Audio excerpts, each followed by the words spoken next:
జై జవాన్ జై కిసాన్ జై చేతాని సీఎం డౌన్ డౌన్ చేతాని సీఎం డౌన్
నేను ఈ కలెక్టర్ గారికి అడిషనల్ కలెక్టర్ గారికి 2 గంటలు కూర్చున్న 3:30 నుంచి 5:30 దాకా పొలం కొయ్యక ముందు కోసిన తర్వాత తొందరగా ఎంత తొందరగా వీలైతే అంత తొందరగా అట్లు లేపేయాలి రైతు దగ్గరికి వెళ్ళి. ఒకవేళ వారం రోజులు పేమెంట్ లేట్ అయినా సరే, ఎందుకంటే వాడు 4 నెలలు కష్టపడతాడు, రాత్రి వాళ్ళు కష్టపడి రోడ్డు మీద వాడు ఏడుతాడు. రెండోది రైతు మహోత్సవంలో కూడా మాట్లాడింది నేనే, నా కొడుకు మాట్లాడలేదు.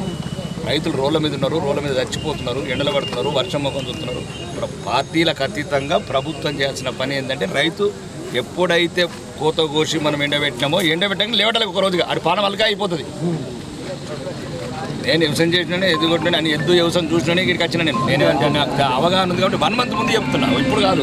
పొలాలు పోయినసారి మంత్రి గారు వచ్చినప్పుడు సార్ అప్పుడు మనం పెరిగిట్ వచ్చినప్పుడు ఇప్పుడు మీరు పొద్దున వీడియో పెట్టాను కదా, నేను అట్లా కాదు మీకు 2 days బ్యాక్ వీడియో పెడితేనే మీకు 2 days బ్యాక్ మాదాపూర్ ఎవరు ఫోన్ చేశారు, ప్రణీత 2 రోజులు సాయంత్రం 3 రోజుల కింద సార్ లేవటండి సార్ మాదాపూర్ అర్జెంట్ లేవటండి కల్లెడ ఎల్మల ఏడుతున్నారు రైతులు అని చెప్పిన మా చేయగానే ఇట్లున్నది. మళ్ళీ దీంట్లో రాజకీయాలు చూపిస్తున్నారు. ఈ రాజకీయాలు చూపించద్దు, రైతుకు రాజకీయాలు ఎందుకు? 8 మంది సార్ 8 మంది ఎంత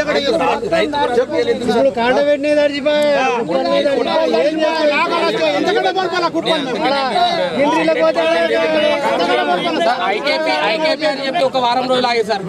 మొత్తం మీద మా మాదాపూర్ రైతులమైతే ఆగబట్టించారు సార్. మొత్తం మీద చైర్మన్ డైరెక్టర్ కొట్టుకుంటున్నారు, కొంచెం లేట్ అయింది. చైర్మన్ రైతు కొట్టుకుంటున్నారు. ఏమైనా కూడా మనం ఒకసారి ఎప్పుడు 2 రోజులు సార్ అంతే. ఇమ్మీడియట్లీ చర్య తీసుకొని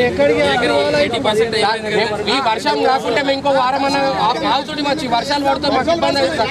రాత్రి మొత్తం 12 కొట్టిందాక చల్లలా వినే ఉన్నాం సార్ మేము. మన దానికి ఎంత మిగిలింది? 10% అయింది సార్. 10% అంతే, 10% అయింది సార్. 80% ఉంది. 7,000 బస్సులు 7,000 బస్సులు ఇక్కడ ఇక్కడే కనిపిస్తుంది లోపల, ఇంకా లోపల ఇక్కడ అక్కడ మాదాపూర్కి సార్. అంటే ఈ వడ్ల కొనుగోలు అనేది త్రూ ఐకేపీ ద్వారా జరగాలని వచ్చింది. సో లేడీస్ కొన్ని మార్చిన ఏదైనా ఆర్మూర్ నియోజకవర్గంలో అంతా కలెక్టర్ గారు కూడా నాకు చెప్పారు, మీరు చెప్పారు, కలెక్టర్ గారు చెప్పారు. ఆర్మూర్ నియోజకవర్గంలో అంతా రైతులు ఏది కోరుకుంటే దాని ప్రకారం చేసుకోవాలి. ఐకేపీకి మళ్ళీ మార్చిన సార్ అంటే అదే అంటున్నాను. ఇప్పుడు ఐకేపీ 25% ఎత్తిపోయినా కానీ ఇదే ప్రాబ్లం చెప్పారు. ఐకేపీలో తనకు ఆధారపడి మీకు చెప్పిన నేను మళ్ళీ రెండోది ఓకే ఇంకా ఏం చెప్పండి. సో ఐదులో నేను అంటే ఆ డేట్కి 22nd బిఫోర్ డేట్. సో అంటే 10 మెంబర్స్ కోసం అమ్మాలి వాళ్ళు వచ్చే డైలమా లేకుండా అప్పుడు ఈ ఐకేపీ నుంచి సొసైటీకి ట్రాన్స్ఫర్ అయిన డ్యూరేషన్లో ఏదైతే ఉందో అప్పుడు అమ్మాలి వాళ్ళు ఇక్కడ సెంటర్ స్టార్ట్ కాలేదు కాబట్టి వాళ్ళు వేరే విలేజ్కి వెళ్ళారు. ఇక్కడ సెంటర్ ఫుల్ఫిల్గా స్టార్ట్ అయ్యేసారు అంటే అమ్మాలి వాళ్ళు వేరే విలేజ్లో సెటిల్ అయిపోయారు వాళ్ళు. ఓకే. సో అంటే ఇక్కడ మనకు పర్మనెంట్గా ఉన్నదంటే సార్ 2 బ్యాచెస్ ఉన్నాయి. బట్ ఒక బ్యాచ్లో 7 మెంబర్స్ ఉన్నారు సార్, ఇంకో బ్యాచ్లో 8 మెంబర్స్ ఉన్నారు. ఇల్లు సార్ రోజుకు ఆ బ్యాచ్లో అది కనుక లోడింగ్కి రాకపోతే 800 నుంచి 1000 బ్యాగ్స్ ఫిల్ చేస్తారు సార్. అంటే వాళ్ళు కాంటాక్ట్ ఒక బ్యాచ్ 2 బ్యాచ్ ఒక్క బ్యాచ్ సార్ కంటిన్యూస్గా ఒకటే దగ్గర ఉంది. మార్నింగ్ 7 నుంచి సార్ ఈవినింగ్ 9 వరకు. అంటే ఒక ఎన్ని లారీల ప్రాంతంలో ఇప్పుడు మీకున్న మాదాపూర్ సార్ ఎన్ని లారీలు అరౌండ్ ఒక 50 to 55 సార్. అంటే ఇప్పుడు ఎన్ని లారీలు 20 లారీలు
ఆర్మూరు నియోజకవర్గంలో మాక్లూరు మండలం మాదాపూర్ గ్రామము మరియు నందిపేటు మరియు ఆర్మూరు ఆలూరు మండలము దొంకేశ్వర మండలంలో అకాల వర్షాల వల్ల ప్రభుత్వ నిర్లక్ష్యం వల్ల రైతులు ఎప్పుడో రైస్ మిల్లాలకు వెళ్ళాల్సిన వేరోజులకు వెళ్ళాల్సిన వడ్లు రోడ్ల మీద రైతుల పడిగాపుల మధ్యన సుమారు నెల రోజుల నుంచి బ్రతిమలాడుతున్న అధికారులని రాజకీయ నాయకులని ప్రభుత్వ అధికారులని వాళ్ళు చేతులు ఎత్తేశారు. మేము చేయాల్సిన ప్రయత్నం చేస్తున్నాము. అమాలీలు లేరు, బ్యాగులు లేవు, కాంటలు లేవు, లేకపోతే రైస్ మిల్లు దించుకుంటలేరు, రకరకాల సమస్యలు చెప్తున్నారు.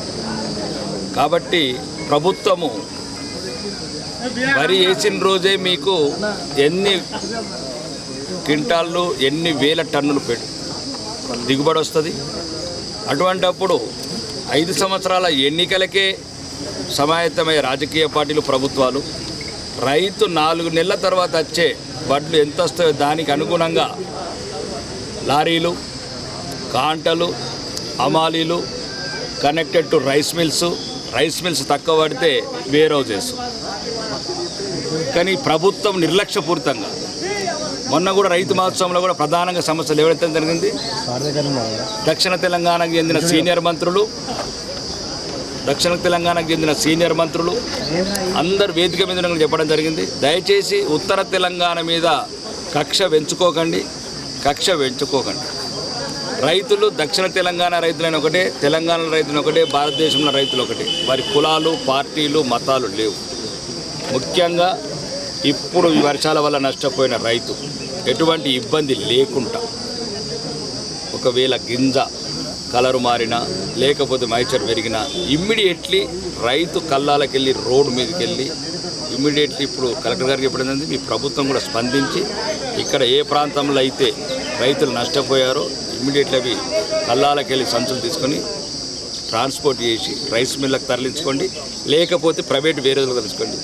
ఇక్కడ జరిగిన నష్టానికి రైతులను బాధ్యులను చేయకండి, తరుగు పెంచకండి. లేదు రంగు మారింది, గింజ మారింది అనుకుంటా మళ్ళా రైతుని నరకయాతన పెట్టకండి. దీంట్లో రైతు తప్పు లేదు. రైతు నెల రోజుల కిందనే కాలానుగుణంగా సమయానికి కోత కోసుకున్నాడు. రోడ్డు మీద కల్లాలు లేకుండా రోడ్డు మీద తీసుకొచ్చి రాత్రి బాగాళ్ళు వాళ్ళ కుటుంబాలంతా భార్య భర్తలు చిన్న పిల్లలు కూడా రోడ్ల మీద అంటున్నారు అర్ధరాత్రి. దయచేసి రైతుల కడుపులు కొట్టకండి. రైతుల ఉసురు మంచిది కాదు ఈ ప్రభుత్వానికి. మరీ ముఖ్యంగా గౌరవనీయ ముఖ్యమంత్రి సీనియర్ మంత్రులకు చెప్తున్నాను, అందాల పోటీలు చూసుకుంటే మురిసిపోకండి. అన్నదాత అకాల వర్షాల వల్ల అన్నదాత నడి రోడ్డు మీద కన్నీళ్లు గారుస్తుంటే మీరు నిన్న ముఖ్యమంత్రి గారు సీనియర్ మంత్రులు రివ్యూలు పెట్టుకుంటా టూరిజంలో అందాల భామలను ఎటు దింపాలా, అందాల పోటీలలో ఎట్లా క్యాటవాకిలు చేయాలా, ఇదా రాజకీయ నాయకులు చేసేది, ఇదా ప్రభుత్వ అధినేతలు చేసేది. ఒకవైపు రైతే వెన్నెముక అని చెప్పే మీరు రైతు నడి రోడ్డు మీద ఏడుస్తుంటే అకాల వర్షాల వల్ల నష్టపోతుంటే అందాల భామాలను చూసుకుంటూ మురిసిపోతారా మీరా ప్రభుత్వ అధినేతలు? కాబట్టి ఇప్పటికన్నా పరిపాలన మీద దృష్టి పెట్టి పనికిరాని పనులు పక్కన పెట్టి ఈరోజు రైతులకు ఎటువంటి నష్టాలు జరిగిన నష్టం నింపించే బాధ్యత మరియు వడ్లు ప్రతి గింజ కొనే బాధ్యత ప్రభుత్వం మీద డిమాండ్ చేస్తున్నాం. ఇట్టి పరిస్థితుల్లో కూడా ఒకవేళ రైతులకు ఎటువంటి కష్టం నష్టం వచ్చినా ప్రభుత్వాన్ని ఎదుర్కొంటాము, ప్రభుత్వాన్ని నిలదీస్తాము. చలో కలెక్టరేట్ అనే ఒక ఉద్యమం లేవదీస్తాము. ఈ మొత్తం తెలంగాణ ఉన్న రైతాంగాన్ని అంతా కదిపి ఈ రాష్ట్ర ప్రభుత్వాన్ని మెడలు వంచుతాము. ఈ కాంగ్రెస్ ప్రభుత్వం గుణపాఠం చెప్తాం.